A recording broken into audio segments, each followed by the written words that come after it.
easy sign to this image being manipulated. Now here's my caveat. I am not a photojournalist at all. So I'm an editorial photographer and advertising photographer. So this is perfectly acceptable to me. Obviously, there are professional ethics, especially when it relates to photojournalism. This is distracting to me. This would be more for a PR campaign. So I'm not going to be removing this. And when it comes to livestock, I usually keep things as close as I can as possible because I don't want to have removed something that was just maybe annoying, but people to think that it wasn't really an ethical image. Okay, so now these power lines are annoying. Let's go through and click on and off. So you can see right here, I have a lot more work to do, but this would take another 10-15 minutes, and I'm sure you guys really don't want to watch this. The next thing to do is take a look at the power lines. So I'm going to hit Z and drag. Well, I could use my patch tool here because it's generally simple and generally an easy patch to get rid of the power line wholly. So I'm going to go back down to my patch layer, select, and I should just be able to click and grab. And then I'm going to come up here to my clone layer and work on getting this out. So I'm just going to go pretty quickly here. Ideal, but you guys will get the point on how I clone things out. So once again, I'm always going back and resampling where I'm going. And once again, this is a great time to ask any questions because I can easily talk as I do this. Most of the time when I'm doing this part, I'm usually watching TV or a YouTube station or something like that. So I'm just going to go through.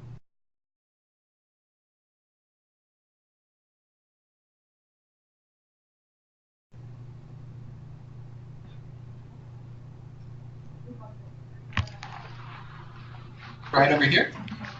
Click. I hit my shift button, hold down my shift button, and then click. So that's a really easy thing to do if you have straight lines and you need to get rid of them. But I'm just going to hurry this up because I know how exciting this is to watch. It's about as exciting as it is to listen to me speak. So I'm just trying to get this to where it actually looks a little decent. Trying to make sure I don't have repeating artifacts. And then I'm going to come down here, get rid of this. And then the fun is about to begin. So we were almost there. But I know most of us, this is probably a pretty typical problem that we have. So there we go. All right. I see that I have a power line right here still.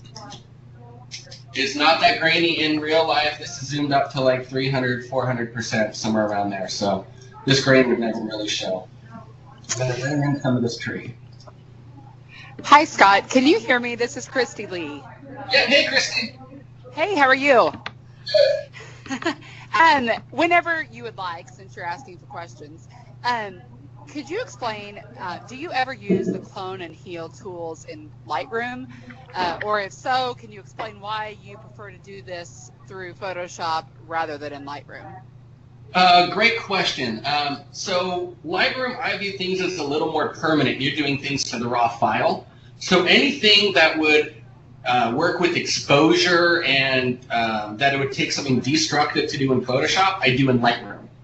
For me, Lightroom, I might see something that's great and I export it and I spend 3 hours on an image and I notice maybe I made a mistake in Lightroom. I don't want to do that. So in Photoshop, I know I can always come back to this through an adjustment layer. So that's what I do. Plus, for me, Lightroom's clone and heal is still very messy, especially if you look around the edges of it, where Photoshop is a little more refined. And then I can also come through, and if I want to, I can apply a mask and edit out specific layers that I didn't like. And I'm going to get to masks in just a second. But that is a great question. All right. So now that I have my basic stuff set up, I'm going to go through and I'm going to create a group of these two here. And I'm just going to put what I did here. So let's say power lines. That way they're out of the way. The next thing I'm going to do is I'm going to start with my colors. And I learned this from Joey L. Absolutely love him. So if you're not familiar with adjustment layers, I'm not going to go through those. This is for advanced users. But you can go through and Google them anytime. I'm going to click down here, and I'm going to start doing my adjustment layers. I always use adjustment layers. I am never, ever, ever, ever editing on this background image. So I'm going to go through here, and I'm actually going to go to my channel mixer. Now, for those of you who use off-camera light, this is perfect for that. Those of you who use maybe more of a natural light, backlit glow, this might not be the best thing, but this is how I do things. So the first thing I'm going to do is I'm actually going to turn this into monochrome. And I'm actually going to go through, and this is going to kind of compress the tonal ranges in between my highlights and my shadows, but specifically the colors. So what we're going to notice is this is going to give a little more of a subtle transition between the highlights and shadows, specifically around the colors. And so the reds I never touch. I'm going to make sure my blues are 80% and my greens are 20%. I am not making this into a black and white image. However, I want to show you what I'm going to do with this. So once again, I went to Channel Mixer, Monochrome, 80% blue, and 20% green. I have this as saved as a action on my computer, so I just click it. Now, if I actually go here and drag my opacity down to, let's say, about 15, what you're going to notice is those transitions are a little, especially right here, they're going to be a little subtler, a little more subtle. And so I notice I usually stay between 15 and 20%. If the image is dark, low key, I'll go 20%. If the image is a little brighter, it's about 15%. Now this might seem a little counterintuitive because I made the image flat in Lightroom, but I'm going to bring in some more contrast now. So I'm going to come up here to curves. And the great thing about curves is this little guy here. I never increase contrast like this, because that just hits everything. I'm going to come here, click, and let's say I want contrast right there, I can bring it up, or make that brighter and make that darker. The really, really cool thing that I love, though, is if you notice, if I bring this point up here, it's adjusting the whole graph. You'll see this as I go through my color grading. You can actually go through here, and let's say I love maybe how his arm looks here. I don't want to change my tonal range. I'm just going to click, and I'm going to anchor that point. And let's say I like how dark everything is maybe right here on his pant leg. So I'm going to click and anchor that point. So now when I go to adjust my skin color or my brightness on his skin right here by clicking and dragging up, you'll notice that everything else has been anchored. And let's say I want to click down here and bring that down.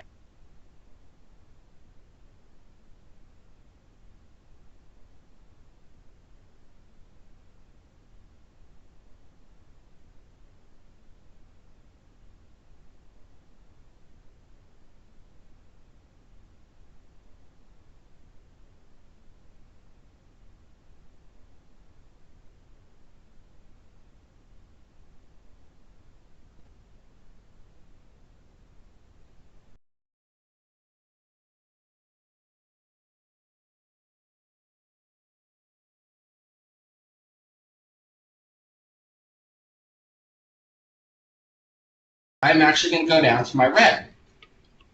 And same thing, I don't want to move this red on his jersey, so I'm going to select several different points so we never touch that. And I'm going to go through and make sure his skin, which has shades of red into it, are never touched. But in the shadows down here, I would like to add some blues or some cyans just to make sure that we have that look that I want to go for. So I'm going to come here, I'm going to drag down, and you're going to see that I actually start making a little bit of blues in the shadows. I'm going to come up here to my blues, and for this one I'm just going to increase it, and I'm going to come up here to where my highlights are. I'm going to bring this down. Now it looks pretty horrible right now. If I wanted to, I can go through it also. I can increase greens or I can increase magentas, but I'm not going to do that on this specific image. Hold on to your horses, it's about to get crazy. This is okay, it's not great. I just want this treatment in the shadows because right now you're seeing the midtones and the sun being affected by this. So I can come up here to image. The really neat thing is I'm going to go to apply image. I have no idea how this works. Someone told me how to do this, so I just do it now. Apply image, and I'm going to invert it. And so now you see it only is affecting the shadows. So I really like this treatment right here. The next thing I'm going to do is I'm going to go into my selective color tool. I'm not going to make things black and white. and then pops of color. But what I am going to do is I'm going to work on my individual colors. So his beef jersey, if you notice it, isn't very great. I would like to add, just because of how I photographed it. So I'm going into here, once again, adjustment layer, selective color. And hold on real quick. I'm just going to delete this. Just to start from scratch. And by the way, I was never classically trained on this, so I probably have a lot of dumb mistakes or things that just don't make sense. You can email me afterwards on that. I'd love to figure out the right way to do things. So I'm going to go through here, and I can choose my individual colors that I want to manipulate. So with the reds, I would like to increase a little bit of the darkness there. But you notice it's going to affect his skin as well. So I might layer mask that out, actually. I can also introduce yellows or magentas. I can make things whatever color I want. So I'm just looking for making sure that jersey is okay. So that's just going to be my jersey. Now I have a layer mask on here as well. And if any of you are familiar with layer masks, if I paint white on it, it's going to appear. If I paint black on it, it's going to disappear. But I'm going to invert my layer mask by clicking on it and hitting Command-I to invert it. Well, I'll just do it the other way. So I want to mask out his skin because the jersey's great, but if you notice, it kind of messed up his skin a little bit. So I'm going to choose a black brush. For those of you, once again, advanced tips here. I'm going to go through here and change a black brush to paint over. Make sure that's a 0 hardness. Paint over his skin where it's being affected. So it's only going to affect that jersey. So you can see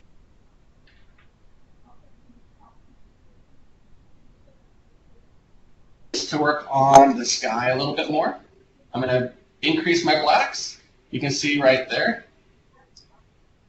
And my cyans, I'm going to increase those. Now, normally I'd spend about 10-15 minutes, but I know I'm getting a little long-winded here. So that's the next thing. I'm going to group this, and that is, let's do color. Now let's kind of see where we've been so far. Here's the original image.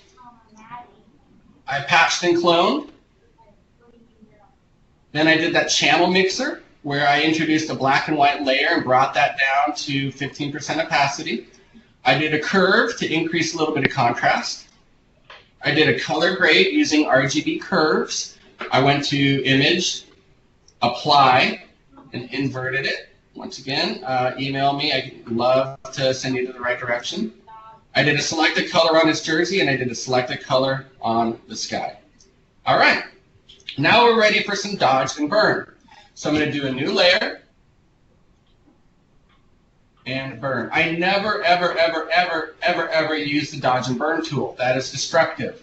So I'm going to come here is I have a new layer. I'm naming it dodge and burn. And under mode, this is pretty important right here. I'm going to go through and either do overlay or soft light. If I edit on a walk-in tablet, I usually use overlay, but if I use a mouse, I'm going to use soft light. So I have that there, and then the next big thing is we're going to fill with soft light neutral color. And what soft light does is it punches a hole through anything that's gray. So I'm going to introduce 50% gray on this. So it doesn't do anything right now, but what I can do is if I'm going to go here to my black and white brush, have my brush selected, make sure my hardness is 0. I'm just going to go at 100% here. Let's say I'm going to paint over in white. You notice that's going to lighten it up. If I paint over this in black, it's going to darken it. Now, if you notice that this is pretty horrible looking, well, what I'm going to do is I'm going to set my opacity and my flow to about 20%. Now, I want to say one thing real quickly on how to use dodge and burn or any brush if you're using a layer mask. I'm going to turn this to red just for an example. This is probably the best tip anyone ever gave me. So I have my brush, and let's say I have 100% opacity and 100% flow. It's always on and always off. There's really no finesse to it. Well, let's say most people will just go through and adjust their opacity, which is fine. It's 100% flow. And that's a little better, but the problem is if I try to layer it on top of itself, it never gets any better. So instead, always go 100% opacity and bring your flow down to, let's say, 20%. I want to show you how that's different. Now, I can actually go through and gently add on to different things. It's like applying makeup. You slowly go and add more as you go. So this is how all the professional retouchers do it. So keep your opacity for most things at 100% when working in layer masks, and your flow in 20. But I'm back on my dodge and burn layer.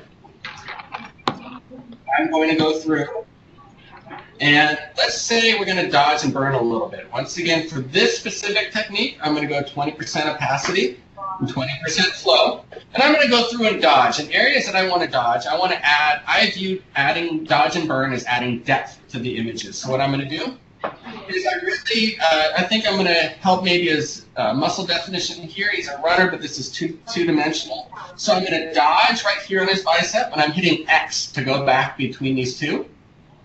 And then I'm going to start burning just around here. So if you notice, I'm doing gentle brush strokes. Let's see, I'm going to dodge his jersey just a bit. I'm going to dodge right through here, so I'm just clicking and painting as we go. So if you can see, just very subtle. Very subtle. I can zoom in here. We are pretty, it's not blurry by the way, it's just zoomed in a lot. So I can dodge his eyes a little bit. I like the highlights on his cheek. I don't like the shadow on his neck. It's just not very even. That's my fault in lighting, so I'm going to dodge that. And some other things, I love this light streak, so I'm just going to click right here, hit the shift button, and maybe add a few more light streaks. So I click shift, and there we go. So I have those light streaks. They'll look a little more realistic. I also like this road, but I want to dodge it a little bit, so I'm just going to start painting this in. I'm going to dodge over here because I can brighten those a little bit there. And then that's too much there. I really like the white of his jersey here, so we're going to dodge that. So a lot of times I'll spend 40, 50 minutes here, but you can notice some good changes, and I'm just going to bring the opacity down as well. So that is the next thing that I do. All right. Let's see. I'm going to check quickly, see how many people. We're starting to lose people because of time, so I'm going to quickly get into the last thing that we're going to do. So I'm going to group this. Now I'm going to mash all the layers together. So I'm clicking, and I think it's merge all. It's shift, control command, or shift option E command. And I'm going to get a layer up here. And here's where we start to have a lot of fun with these filters. I'm going to come down here to filter, Nick, and I'm going to come down here to Color Effects Pro. And this is a plugin. It is not an action. I hate actions because they're all or nothing. Plugins are a little more defined. All right. So if you, there are a lot of YouTube tutorials on Nick software, so I highly recommend it. A lot of it isn't very useful, but this is Color Effects, and this is. So I'm going to come up here to All, and the things that I really use are, we're going to start with, let's do our Pro Contrast. And I can correct color cast, so if you ever have issues with, like, it had a magenta cast, you can do that. But I like increasing my dynamic contrast just a little bit. And hopefully we found a way to record this. I'm going to add another filter. I use a skylight filter on almost everything. And so if you can see what the skylight filter does, it specifically attaches to the highlights. That's too much. So I'm just going to boost this up a little bit. And you notice it's hitting his face right here. It makes it look really yucky. So I can actually go through and hit a control point, and what this does is it says this effect is only going to be used in this area. So I go from this control point, click it, and now I'm going to make it overlap to his arm to bring just a little more of that in there. So very subtle. All right. And I'm going to hit OK. We are almost done. The next thing is my absolute favorite tool in the world. It is Alien Skin Exposure. You can try it for 30 days for free. I think it is about $200. If you have any previous copies, it's about $100. I will say it is absolutely worth it if it can be done right. All right, we're waiting for this image to save. And we should almost be there, and I'm editing on a 5K iMac, so that'll give you an idea on how these things can take quite a while. So the last thing I'm going to do is go to Alien Skin, Exposure, and this is a plugin, so it's running outside of Photoshop. Okay, once again, I'm on CC, so there's every once in a while some issues that pop up that I'm trying to figure out. All right, so I am editing in Exposure now, and what Exposure is it's film simulation. It can be used poorly, but it can also be used very well. And to give you an idea, for example, if I go into print, I have, let's say, Fuji 800Z, Fuji Reala, all these really old film renderings that can be really, really cool. So, for example, if I hit spacebar, it toggles on and off. But what I do on this is I a lot of times use Polaroid. Because big hint here, I never ever use anything at 100%. So I can just click through these different things and it'll give me a general idea of how it's going to look. We go back there. All right. So let's come over here. And I do these things pretty well. So we're getting short on time here. Once I get, again, I said 45 minutes is going to be a stretch for a single image. But I'm going to come up here to one of my favorite filters, which is 669 Yellow. All right. And once again, I never use anything at 100%. So the really neat thing is I can adjust everything to how I want it to look. And this just gives a little bit more refinement to the image. I think it gives a little more style. So I can come through to here now and adjust some individual points. It's just like Lightroom. This actually has a raw converter now, so it can exactly be just. This is Catherine at North American. I just wanted to check in with you. We're getting everything as far as money ready for the sale tomorrow. All right, glad that wasn't a question. All right, so I'm going to increase in clarity. Once again, there are tutorials all over YouTube on this if you're interested in it. But for me, that's very subtle, but it is a very big thing right there. And I'm going to apply it. Usually I'll spend about 20 minutes in Alien Skin just getting everything perfect, but obviously that wouldn't be great with our time allowed. All right. The last thing is sharpening. I never, ever, ever sharpen with never, ever, ever sharpen with the sharpen tool. So instead, what I'm going to do is I'm going to duplicate my last layer, and I'm going to hit Command J. And I'm going to double click and say sharpen. Now here's how I sharpen everything. Filter, other. Now I'm going to go high pass, and it's going to look very wonky all of a sudden. So I'm going to hit high pass filter, and it's going to look gray. Well, here's the deal. I'm going to bring this all the way to the left.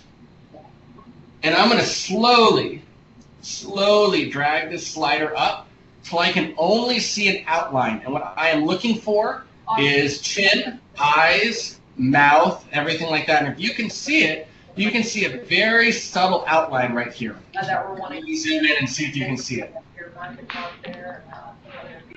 All right. That would be way too much. I can see it'll hit up pretty soon. Way too much. A lot of times I find I'm usually around 3 to 4. Right. And in this instance, I'm going to be at 2.5, I think. 3, 6, 7, 5. Now I'm going to, let's bring that down even further. All right, I'm going to hit OK. And the last thing to make this work, I'm going to go through and we have a gray image here. I'm going to go up to my layer styles up here, and I'm going to hit overlay. And what overlay does is it punches a hole through gray. So I'm just going to click overlay, and there we should have a sharpened image. Let me see if I can come in here. All right, and it's going to be very subtle. And if you find that it pixelates anything too much, soft light is half as strong as overlay. And I usually use soft light a lot, but I start with overlay. Okay, so now we have this image. We want to put it onto Facebook, but it just is not going to be very good on Facebook unless we do a few steps. Facebook has an algorithm just makes all of our images not look very good at all. So how you get around Facebook's horrible photo filter is we need to make this web size. There's been a lot of testing on this on the photography front. What you're going to do is you're going to do image size. And I'm going to make this 2048 pixels on the long end. That is the maximum resolution Facebook will allow before it starts severely compressing your images. So 2048 pixels on the long end. And then we're going to go hit Save for Web. So it's Shift Option Command S, I believe. It's motor memory to me. And I'm going to go through here. Quality needs to be at 80%. Do not put it at 100%.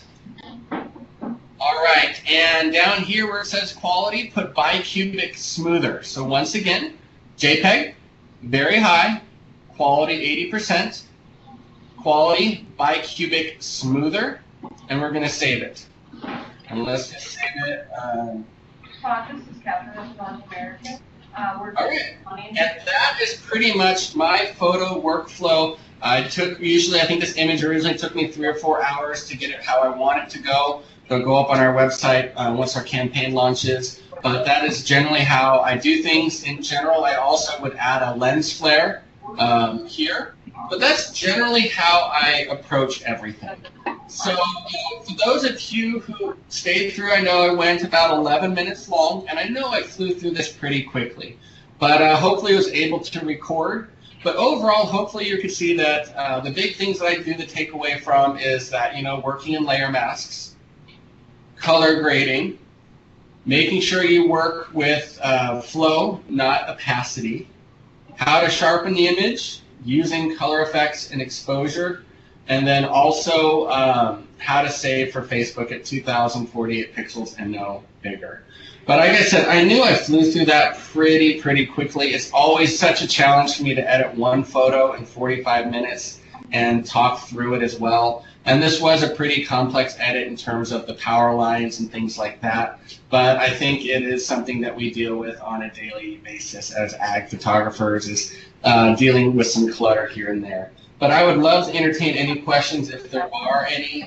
You can always email me at scotts@kansasbeef.org as well.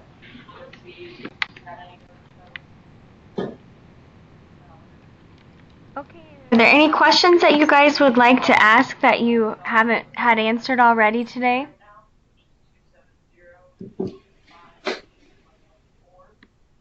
I said I knew I flew through that quickly, but hey, always feel free to email me. Well, I did throw up your email address for everyone to see, Scott, and I was able to, I think, record part of it. I apologize so much for the technical challenges. This may have been a little bit more than our Skype for Business has handled before. But I will definitely follow up with everybody, and Scott, I'll be in touch with you in the next couple of days to kind of recap how it went and to see if there's any way that we can make up for some of the information we maybe didn't get recorded. All right, great. And sorry if those before and afters didn't really work. I'm going through the chat box now. But we'll see how it goes. I think maybe we had a slow feed, so. Yeah. Well, thank you again, Scott. We really appreciate it. It's so fun to listen to you, and I know we were able to listen to you if we weren't able to see it all. So we will definitely be back in touch. And thank you so much for being a great friend to LPC and such a great asset to our industry. Yeah, and then real quick, for those of you who are still on here, throwing out some hopeful nuggets of wisdom. For those of you who want some really good advice on photo retouching. There's a few places I go. Phlearn is one of them, Phlearn. Let me see if I can type it in here. Now, that's probably a website. I wouldn't maybe check it at work just in case, because it is fine art retouching. You never know what's going to be on there. But that is single-handedly, I think, the best free tutorial site about retouching in Photoshop that you can get. Aaron Nace is absolutely amazing. The other ones would be Creative Live. Joey L. also has a lot of tutorials on his stuff. He has some behind-the-scenes lighting. But I would say 99% of everything I've learned, it's just because I've been trying to copy Joey L my whole life, and he's like 12 years younger than me, so that's crazy. But Creative Live, Phlearn, and Joey L, they all have free and low-cost tutorials that are going to be great, and that'll cover the things that I said a lot better than what I could have done. Well, that is my sign off. But like, you don't give us the time to respond saying, hey, we need something else. Well, I just like, because I don't have time for something else. I'm like, oh my god, okay. All right, well, we'll be in touch with any follow-up we can with the video, and thanks again, Scott. I will be in touch with you as well. Great. Have a great day. Thanks, you too.